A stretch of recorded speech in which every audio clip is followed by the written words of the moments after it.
People smugglers posing as refugees operating on Australian soil, thousands of dollars paid through agents in Sydney, Melbourne and Canberra for illegal passage on decrepit boats that never arrive.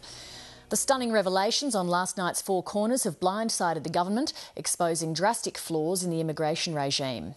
And still, the boats keep coming. The urgent question is, what are Australian authorities doing to combat the people smuggling trade? Investigations by 7:30 have found that even though there have been hundreds of arrests and trials of supposed smugglers, the vast majority of those caught are hapless crewmen. As Hayden Cooper reports, most of the ringleaders escape untouched.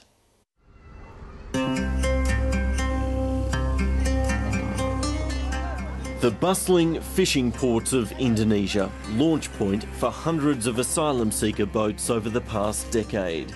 And this year the numbers have exploded. It's a boom time for the people smuggling trade.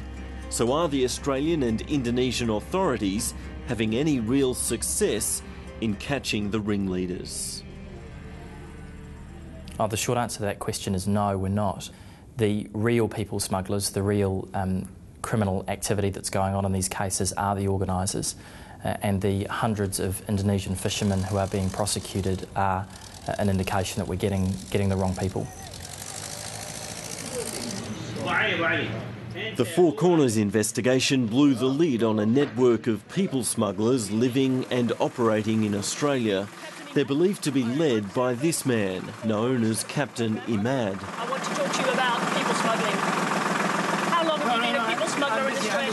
No, I know. Just hold Captain Imad wouldn't answer any of our questions. I don't know what you're talking about. Well, I spoke to some of your passengers who came with you on Ball 96. They told me how you captained the boat.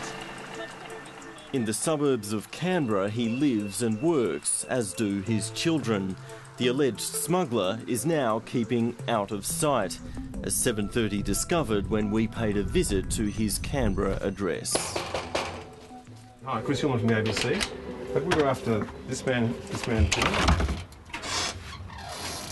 Is it Sam? That? Sam Wissam? Wissam. Yeah.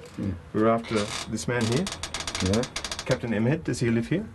No. Are you sure about that? Yes. Do you know this man? Of course. And who is he? He's my girlfriend dad. And did you know that he was a people smuggler? Really? Yes. I don't know what he's talking about. Yeah. The exposé poses serious questions for the government, like how did Captain Imad get a protection visa in the first place? Will he be arrested? Why didn't the federal police uncover the people smuggling ring? And how many more such cases exist? If the TV stations can find them, why can't the government stop them? This is an extraordinary indictment of the fact that this is a government which is utterly incompetent, utterly and comprehensively incompetent when it comes to protecting our borders. Clearly, the AFP and my department and ASIO examines a whole range of information that they have about individuals, and they'll examine information which has come to hand as a result of the program last night, because I have zero tolerance for people providing wrong information to any government agency. From time to time, information is brought to our attention, and from time to time refugee status can be and has been revoked. In Jakarta, there's a reaction too, especially after years of pressure from Canberra for them to act. We have been very cooperative. Our police and immigration officers are trying very hard right now to stop and to cut the network. But then we are disappointed with the news that Australian government is giving asylum status to one of the big smugglers. So if people smuggling ringleaders are at large in the suburbs of Australia, what's to show for the massive resources being thrown at this issue? Since 2008, Australian Federal Police have arrested 544 alleged crew members. 245 have been convicted. But tracking down the organisers has been far less successful. Just 14 have been arrested in the past 4 years. 5 have been convicted. All of the people who are prosecuted and charged in Australia for these offences, apart from the organisers, are poor and impoverished. At Legal Aid Victoria, Saul Holt represents many of those charged, and he says they are the victims, poor Indonesian fishermen duped into driving the boats. Usually we see them being misled as to what they're doing. They're either told that they're taking cargo or taking people, but they're not told that they're asylum seekers. And they're often told, for example, that they're going to an island. That island is an island they know as Palau Pasir, but which for us is part of Australia, but they don't know that. Then what happens typically is that they get on a boat, and at some stage they are normally at sea, put on another boat, which has got the asylum seekers on it. And then the true people smugglers get off the boat, and our clients are left holding the baby, if you like, to take the asylum seekers into Australian waters. We're not hitting anyone that's important. A lot of these people are only rice cookers or deckhands or whatever. Most of them are not major criminals.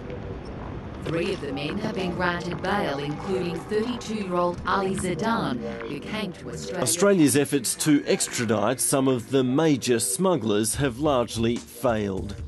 Sajjad Hussein Noor is one of 2 suspects Australia wanted, who have now been deported to Pakistan by Indonesian authorities. Syed Abbas is another accused smuggler who remains in Indonesian custody, despite efforts to extradite him to Australia. Here, a mandatory 5-year sentence applies to people smuggling convictions. Former Supreme Court Justice John Dowd believes it's not working as a deterrent because it discourages the fishermen from turning in the organisers. Mandatory penalties, in fact, stop us getting to the people that are running the industry because there's no point in people giving evidence because they can't get a discount on their sentences. So that it goes against the whole justice system and works against us, stopping the people running the people transport system. Despite the revelations from Four Corners, tonight the people smugglers in Australia remain free, pending a new investigation into how they slipped through the net. And we invited the Immigration Minister, the Home Affairs Minister and the Attorney General to appear on the program tonight, but all of them declined.